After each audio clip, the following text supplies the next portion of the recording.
안녕하세요. 저는 부산에서 소바 체험 교실을 운영하고 있는 키리안입니다. 오늘은 라멘 육수 재료 중에 닭발과 돼지뼈에 대한 완벽한 탐구와 노하우 등에 대한 이야기를 나눠보겠습니다. 많은 분들이 라멘 육수, 특히 깊은 맛을 자랑하는 국물은 만들기 어렵고 비용도 많이 든다고 생각합니다. 실제로 돼지뼈, 닭발, 다양한 채소 등 준비해야 할 재료가 많고 하나하나 손질하고 세척하며 정확한 무게를 재는 과정, 그리고 큰 냄비에 물을 채워 넣는 일까지 결코 쉽지 않은 작업임은 분명합니다.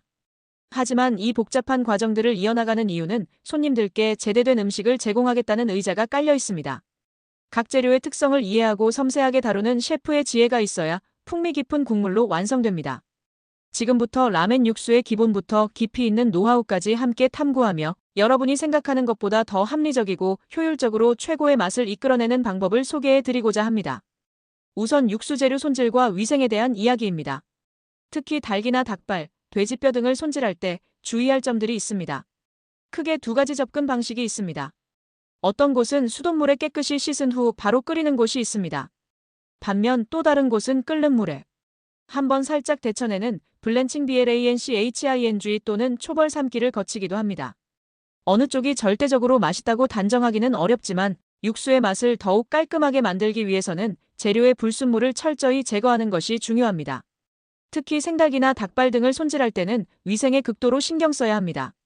생고기나 날생선을 다루기 전후에는 손을 깨끗이 씻고 식중독을 유발할 수 있는 교차 오염을 막기 위해 주변에 물이 튀거나 다른 조리기구에 닿지 않도록 주의해야 합니다. 때가 되면 식중독에 관한 이야기를 꼭 듣게 되는데요. 피해는 고스란히 고객들이 입게 될 것입니다. 식당은 맛보다 위생이 우선이라는 이야기도 될 수 있습니다. 만약 라멘 육수 재료의 전처리를 깔끔하게 끝낼 수 있다면 식중독에 대한 고객들의 피해는 처음부터 차단하고 시작하게 됩니다. 일부러 시간을 내어 방문한 고객이 식중독에 걸리는 일은 절대 일어나지 못하게 해야 합니다. 라멘 육수의 맛은 어떤 풍미를 목표로 하느냐에 따라 조리 방식이 달라집니다. 고소함을 극대화하려면 식재료들을 오븐이나 불에 살짝 굽는 것이 좋습니다. 예를 들어 가스오브시는 그 자체로 국물의 맛을 시원하게 해주지만 훈연된 상태라 부가적인 풍미도 상당합니다. 그래서 뼈나 채소를 구우면 캐러멜화, 마이야르 반응이 일어나 특유의 고소한 맛으로 확장할 수 있습니다. 프랑스 요리의 부용 부일런이나 데미글라스 데미마이너스 글레이스 소스를 만들 때 뼈나 채소를 굽는 조리법을 채용하는 것도 바로 이러한 부가적인 풍미를 더하기 위함입니다. 주의하실 점은 식재료와 국물의 양을 맞춰야 합니다. 전처리를 잘했다는 자신감으로 물은 한강인데 재료는 조금만 넣는 가난한 육수를 만든다면 풍부한 감칠맛은 얻을 수 없습니다. 이러한 사실은 시판 조미료의 힘을 빌려도 마찬가지입니다. 기본적인 감칠맛이 탄탄히 받쳐줄 때 시판 조미료의 마법은 발휘됩니다. 찌유 레시피에서도 파나 양파를 직화로 굽는 경우를 보셨을 것입니다. 이는 가스오브시 육수와 상승 효과를 내는 방법으로 채소의 구수한 맛과 향을 끌어올리는 효과적인 방법입니다. 일본 라멘 장인들의 육수는 어떻게 만들지 궁금하실 텐데요. 아래와 같습니다. 새로운 맛을 연구할 때는 기본 육수닭이나 돼지뼈를 이용함을 준비한 후 소스를 적용하는 방식을 취합니다. 예를 들면 닭이나 돼지뼈로 국물을 한 솥 끓여놓은 후 간장, 소금, 된장 등의 타레와 맛기름 등을 테스트합니다.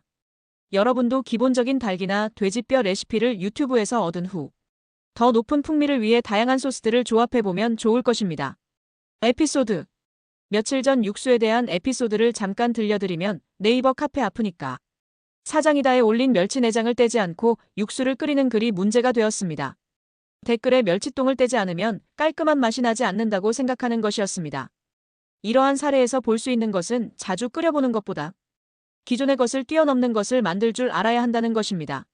나는 육수를 수백 번 끓여봤다 보다 중요한 것이 있을 것입니다. 대여섯 번 끓여도 조리가 간편하고 맛이 더 뛰어난 결과물을 만들기 위해 노력해야 한다는 것입니다. 사람에 따라 연습 횟수의 차이는 나게 마련이지만 그 과정에서 우물안개구리가 될 수 있다는 것도 경계해야 합니다. 어떤 육수라도 단 한 번에 완벽한 맛을 내기는 어려울 것입니다. 중요한 것은 계속해서 연습하고 기존의 것을 뛰어넘는 결과물을 만들어야 한다는 것입니다. 저도 10권이 넘는 공책을 국물 레시피로만 채웠던 적도 있습니다. 꼭 자신만의 특별하고 맛있는 라멘 육수를 완성하기 바랍니다.